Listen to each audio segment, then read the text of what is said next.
Before I introduce our keynote speaker, needless to say, I wanted to pause for just a moment for a brief note on somebody who's been on our mind a lot in the last week, the late President George H.W. Bush, somebody who our keynote speaker knew very well and worked very closely with. In the last week, we've seen such an outpouring of not just fond memories and reflections upon President George H.W. Bush, but also reflections on many of his speeches. His inaugural address, his convention speech, and other speeches he gave, his 1,000 Points of Light speech in 1988. One speech that didn't attract as much attention, but I thought I would mention for the sake of this particular audience, is a speech that he gave on his 7th day in office, January 26, 1989. He gave an address to the members of the Senior Executive Service, the organization we heard some about this morning. We have a speaker representing the SEA this afternoon. President Bush, in his first week in office, gave a speech to the SES members just to sort of lay out how he saw his work as president in conjunction with the agencies and the agency officials that he'd be working with and leading. I posted a few excerpts from this speech and a link to the full speech on the website of the Yale Journal of Regulation. They have a blog called Notice and Comment that's done by the American Bar Association's Administrative Law section. So if you want to see the full speech, Google the Yale JREG blog, and you'll see an entry from me a couple of days ago, some excerpts. But just a couple, if you'll humor me, just a couple of excerpts. This is President Bush again in January of 1989. He said, "Our principles are clear that government service is a noble calling and a public trust. I learned that from my mom and dad at an early age, and I expect that that's where many of you learned it, there or in school. There's no higher honor than to serve free men and women, no greater privilege than to labor in government beneath the great seal of the United States and the American flag. And that's why this administration is dedicated to ethics in government and the need for honorable men and women to serve in positions of trust." And he went on and he added, "I have a conservative vision of government. I ran and was elected on those terms, and I see no strain or tension between those values and the values of a professional civil service whose highest principle is one of patriotism, whose foremost commitment is to excellence, and whose experience and expertise is in itself a national resource to be used and respected. I urge all my appointees to build a spirit of teamwork between the political and career officials." And then just one last quote. He said near the end of his speech, he said, "The government is here to serve, but it cannot replace individual service." And that line for me calls to mind, first and foremost, President Bush's famous 1,000 Points of Light speech, and the 1,000 Points and the Points of Light Foundation that was founded to further that work and that aspect of President Bush's legacy.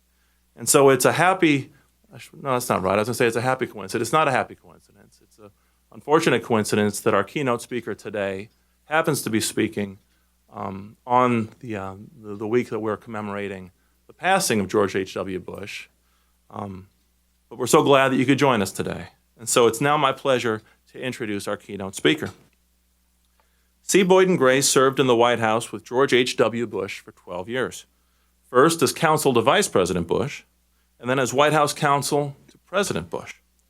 In that time, Boyden played a central role in building the modern legal framework for White House oversight of executive branch agencies.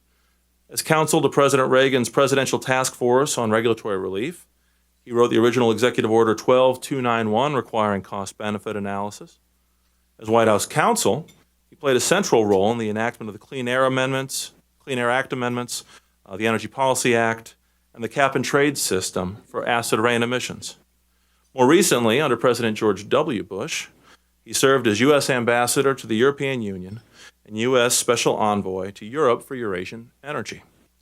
After his government service, he founded the firm of Boyden Gray and Associates, which I'm happy to mention I had the pleasure of working in for 5 years.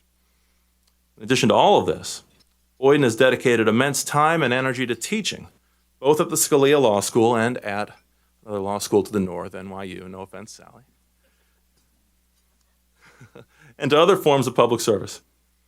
He currently serves on the boards of the Trust for the National Mall, the Federalist Society, the Atlantic Council, the Reason Foundation, and many other organizations. On a personal note, as I mentioned, I had the pleasure of practicing law with Boyden as his associate for 5 years, I couldn't have asked for a better mentor. When I joined the Center for the Study of the Administrative State here at the law school, I asked Boyden to become one of our senior fellows. And now we have the pleasure and honor of doing our work for an institution that now bears his name.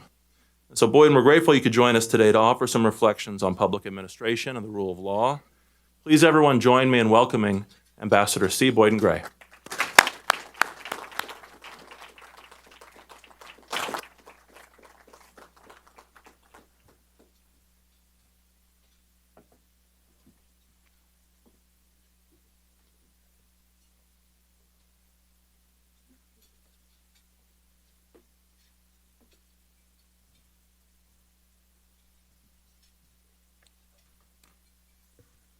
Well, the thing that, looking at the audience, of course, some faces and names I recognize, some I don't. The table I sat at, I have to confess I do recognize everybody. And seeing Ron Cass makes me think of Brussels for some reason or other. I don't know why. We used to have dinner there occasionally. I was privileged to have a wonderful residence that had been fixed up and built out, refurbished by a Russian oligarch who was so bad and so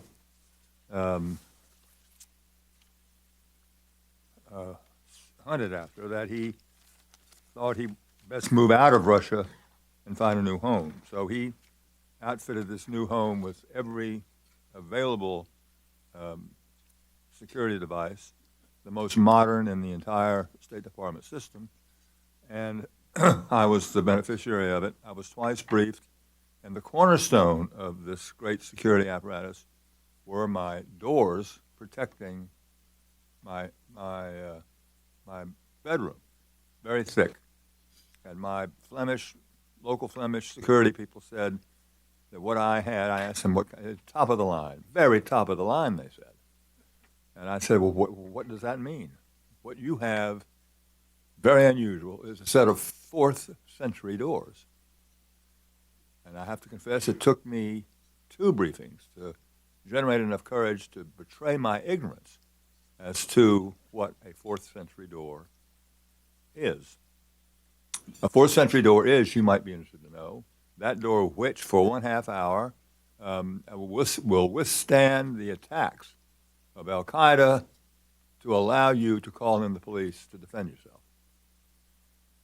And usually people were drunk when they've heard this story and would laugh, because it is kind of funny. Why would I have a door that could withstand something that could be thrown at it in the 4th century? That could withstand anything that could be thrown at it in the 4th century. Why the 4th century?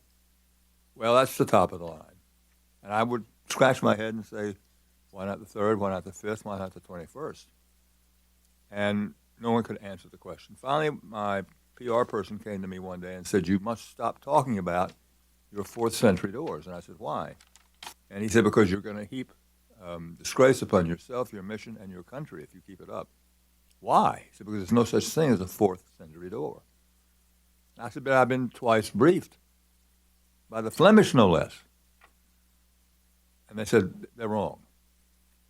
And I said, well, what do I have? And he said, what you have is not 4th century doors, but forced entry doors. I don't know what relevance that has to the speech I'm about to give, but Ron Cass reminded me of it. And I did serve in Brussels. I was a special envoy for something, and it was very special because there aren't very many special envoys in Brussels. I was invited out to dinner by the European general heading the European Defense Force, which actually didn't then exist. But he commanded a house and a staff. I was invited to dinner. I was packing up. I couldn't go. He sent me a guest list to entice me. It identified me as C. Boyden Gray, U.S. Special Convoy. So what I want to get at is something that this center is looking at very carefully. All of you are looking at very carefully. So what about the administrative state? And I just got off the phone, I was a little bit late, talking to a New York Times reporter about Barr, and the big issue, this is in 1989. A much bigger issue was the weakness, relative weakness of the executive branch after Watergate and whatnot. That's not the problem now. It's not the reverse. It's not that the White House is too powerful.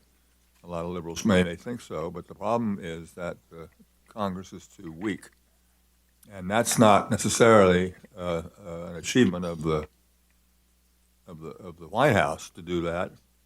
That's sort of self-inflicted, with maybe a little help from inattention by the courts, but it's sort of self-inflicted, and I want to talk about that.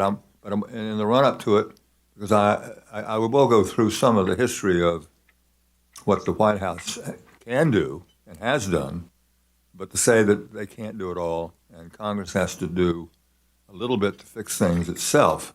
Now, the whole thing started with Executive Order 12291, and Sally Katzen then came in and decided that she wanted to have her stamp on it, so she issued Executive Order 12866. But to be perfectly candid with you, I don't think there's a great deal of difference on the key points of cost-benefit analysis and White House review. There's not a great deal of difference between the two, and it's lasted remarkably to the present. And I think it's served the country well, and I think cost-benefit analysis has finally matured and reached the stature and the maturity to be very, very useful, and the courts are paying more attention to it, and the agencies are much better at it. Of course, they're better at it. They actually really weren't very good at it at all in 1981 when Reagan started the whole thing. Reg reform, of course, did not begin with Reagan. It began with Senator Kennedy, of all people, and Justice Breyer, who was his chief counsel, I think, in the Monopoly Subcommittee or the Antitrust Subcommittee. So it goes back. It has bipartisan roots, and I hope it can stay bipartisan. And Sally and I have had a lot of fun back and forth with these issues over the last how many years, and it's been a great pleasure. And I don't feel that it's impossible to bridge party lines. Things developed out of that. The process got better and better and better. OIRA, the Office at OMB, Office of Information and Regulatory Affairs, got better and better and better.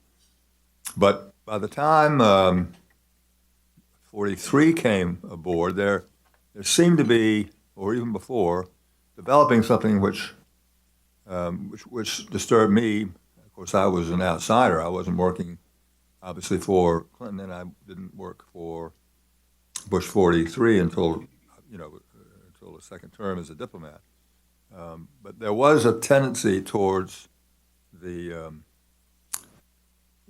building of these massive bureaucracies, which in turn were feeding and being fed by agglomerations of economic interests, which I think characterize much of the administrative state today in a much more exaggerated form. And this was, I think, Adam Smith's biggest nightmare, that business groups would see government as an opportunity to capture parts of any sort of regulatory apparatus and shape the rules in such a way as to erect barriers to entry, to freeze out their competition. So the notion that what is happening today is new is just wrong. I mean, this is something Adam Smith was terrified of 300 years ago. So it's not new. But we do have to deal with it, and that is what I want to talk about most today and what can be done about it. And that's going to require me in a minute to take a look at the Congress itself. And there was a case which I was involved in, Judge Ginsburg, where is he? Somewhere here, right? On his way to Texas. He had a lot to do with it because he was a member of the panel. But the D.C. Circuit had to grapple with the question raised in the case of Whitman versus CPA, I guess, the American Trucking versus Whitman. Were there any limits to EPA's capacity to set a national ambient air quality standard? Was there any stopping place? Could they do nothing or everything? I mean, what kind of a delegation is that? And what was bothering some of us who were involved in the case was the unconstrained power of these agencies to do these things without oversight by the Congress, without any limits, fed this kind of crony capitalism where the bigger the business, the bigger the bureaucracy, the more you can buy, the more you can influence to the detriment of your smaller competitors. And I hope there's nobody here who's really partial to J.P. Morgan, and I've said this often, and when I first started talking about it, or tried to talk about it, Adam used to tell me not to mention it, but I do anyway, because he does. So if he does it, I can do it, which is Jamie Dimon's description of Dodd-Frank as his moat. And by that, he doesn't mean M-O-T-E in his eye. It's his water around his castle. And so that's what we have that characterizes a lot. And we have a lot of very, very big bureaucracies that hide behind, very, very, very concentrated industries that hide behind very big bureaucracies. You know, the hospitals, the insurance companies, health insurance companies, the big pharma, military-industrial complex. You could just go run through a litany of maybe even big tech. So what can you do about this? And I think that we all thought one way to do it was maybe introduce more cost-benefit analysis and more constraints on the system so that this couldn't happen. Now, one quirk that we were fixing, or trying to fix in that case, and succeeded, I think, although nobody really pays any attention to it, unfortunately, was that due to a glitch, there was a case called benzene, familiar to all of you who get very nerdy about this stuff, which did have a Rehnquist opinion, which became sort of the plurality opinion, which said that unless you have some sort of limit on the delegation to OSHA, you'll violate the non-delegation doctrine, which got people's attention. And so he rewrote the statute to say you got to have a significant risk. And that's something of a limitation on what the agency can do. But that case was decided 4 days or 5 days after the D.C. Circuit case in lead industries. And I've often wondered whether the D.C. Circuit manipulated things to get their opinion out first before it could be poisoned by benzene. But that's what happened. And so the EPA was operating on one line of analysis and OSHA on another, and it didn't make much sense. But that got fixed in American trucking with Scalia's opinion, where he said, of course, no cost-benefit analysis for forming a national ambient air quality standard, but there does have to be some constraint on the agency. Seth Waxman had told me when he was interviewing at Wilmer, we weren't interviewing him, he was interviewing us, to come work after his SG's job, and he told me that this issue bothered him more than any other issue he ever faced in government, because if EPA continued to have its way, unlimited discretion, the whole thing would come tumbling down, and the courts finally woke up to it, and the Congress finally woke up to it. So he engaged in a little emendation of the statute without EPA's approval, with a small change, but he makes this little change Seth does in oral argument, which Scalia picks up, the phrase "no more than necessary," and then quotes or cites benzene and some of the other cases, which were followed by the lockout-tagout cases. So it brought EPA and OSHA in line on a small limit. I think one of the biggest things to come out of the case was his acknowledgement that while no cost-benefit analysis for developing a NAAQS it was perfectly appropriate to use cost-benefit analysis in implementing the NACs at the state level. And moreover, he said when there is a question, a colorable question about non-delegation, it's not for the agency to decide under Chevron. It's for the courts to decide. And the agency's interpretation is irrelevant when you have a non-delegation problem facing you. That's all kind of come together, and people recognize that more and more and more as time has gone by. And so now we have, I think, a proper examination of these issues. One case, two cases already in the Supreme Court. Justice Kavanaugh missed the first one, but there's a good case, Grumbly, I guess is the name of it, and it's clear that Roberts wants to go with the canon of non-delegation, the non-delegation canon, and narrow the statute. Some of the others want to go further and throw the statute out, I think. I don't know how it's going to come out in the end. Maybe they'll re-argue it because I don't think Kavanaugh can participate since he wasn't there for the argument. But it's the fat's in the fire, and we're now beginning to look at all of this. And that is a very, very good thing, and that's what some of these conferences have been about and will be about. What I want to spend just a couple of minutes on is, well, whatever happened to Congress? Why did Congress sort of go AWOL? To me, it's a self-inflicted wound, and there's been a lot of discussion about it, and I'll give you my theories for whatever they're worth. I think the biggest problem Congress had was a combination of Justice Breyer's airline deregulation and the trend really accelerated, if not enshrined, in 1995 when Gingrich took over the House, to basically allow the expenditure of funds to be used for air travel back to the district. And so people work 2-day work weeks, if that. They have to raise a lot of money, so they have to go off-site to raise the money, which has them in their offices even less time than you would think. Many congressmen don't even bring their families here, don't even have a house here. They spend the 3 nights they spend in Washington during the week, Tuesday, Wednesday, and Thursday, if it's that long, sleeping on their couch. This is not the way things were when I first came to Washington. And families had to mix because their kids were in school. The schools weren't denominated Republican or Democrat.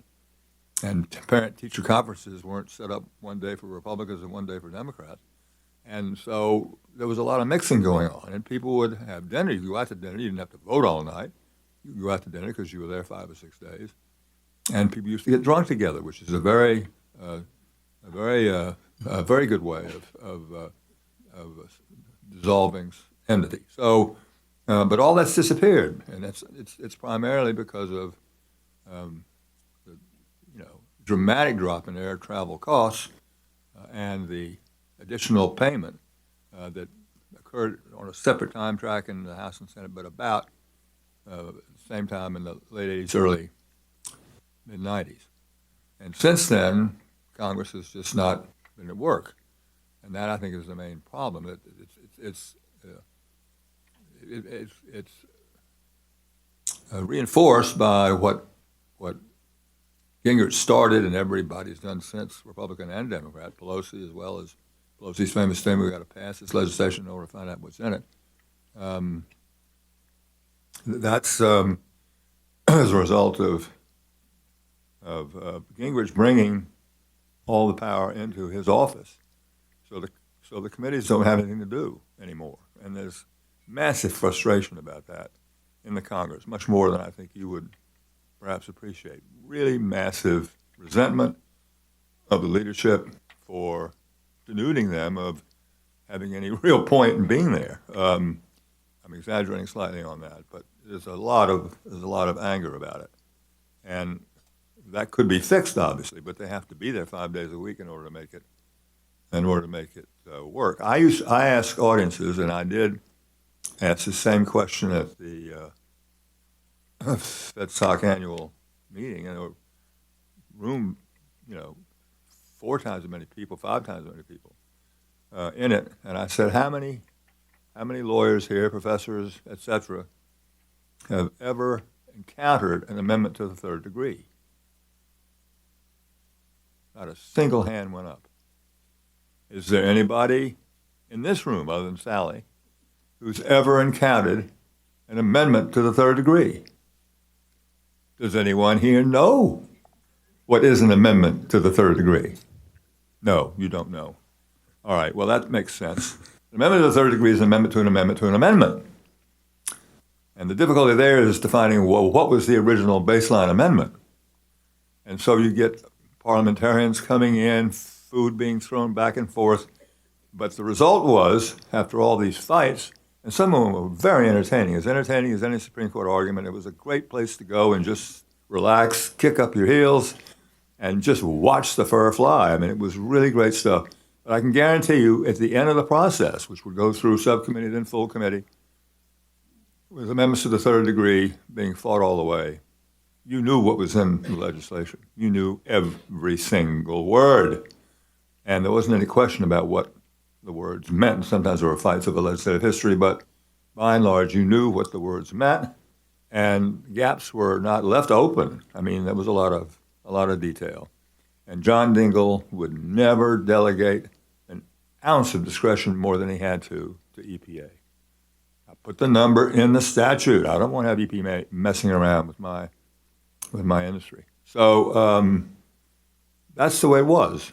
And if you look at the Clean Air Act amendments of 1990, which I'm familiar with, and so it's sort of perhaps a bad choice, but if you look at it, the amount of detail is really quite extraordinary for a bill that's not all that long in number of pages, but the detail is all there, and no one would ever raise a delegation issue out of that grant of authority because it was so detailed. So I think it's important to raise this. There are other possible explanations for the abdication of Congress. One of them is sort of a reverse line item legislative veto. Congressmen may deliberately leave some terms vague or simply uncovered in order to encourage members of the regulated community to have to go to them and pay, of course, the price of admission, which is campaign contributions, in order to try to influence the agency. This happens more with independent agencies than it does with executive branch agencies, but it does happen. And it's one good reason why we shouldn't have independent agencies. We should have fixed it in 1981. No one had any real objection to it then, but it was thought to raise more political problems than we needed to raise at a time when there wasn't big tech and the communications industry was relatively small or non-existent. So I think that's part of it. One of the solutions to that would be very simply to require Congress to, or OIRA or the agency, or both, affected to list publicly the congressional office and staff who raised an issue. That happens with the private community, with the private sector. Why shouldn't it happen with Congress?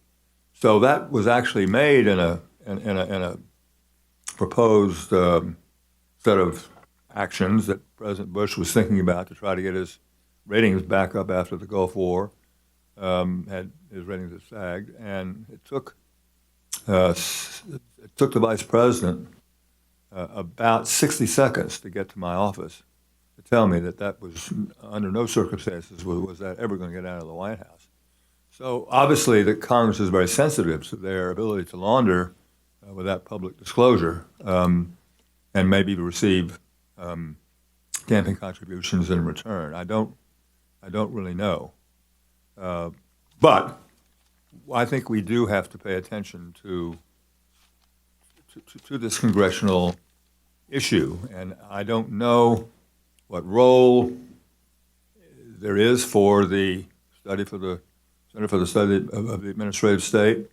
Adam, I don't really know how you would approach it but I think you do need to approach it. I do think you do need to take a look at what has paralyzed Congress from doing its job. Now, I'm going to end on a note that might strike you as a little bit odd, but I just realized this recently from an op-ed in the Wall Street Journal that de Tocqueville, is, and I started looking into this originally because he was the inspiration for President Bush's Points of Light, which got a lot of derision out of the current administration until a couple of op-eds, I think, got into the White House, and now the president has embraced the point behind it all at a time when some of the Bush staff, ex-staff or ex-Bush staff, are saying, no, it's we really shouldn't pay any attention to the Tocqueville. But he did say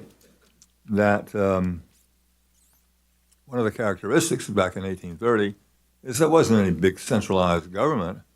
And how did things get done? And he was talking about voluntarism. And he said, quote, this is a quote from the Tocqueville, "The extraordinary fragmentation of administrative power is offset by the proliferation of religious, moral, commercial, and industrial associations which substituted themselves for the lords and bureaucrats that choked European societies." Now, imagine fragmentation of administrative power. I think that's what we're kind of looking for, is a little fragmentation of administrative power. And that's a French idea, That's French. That's not Republican, it's not Democrat, it's French. And on that note, thank you very much for allowing me to bore you all to tears.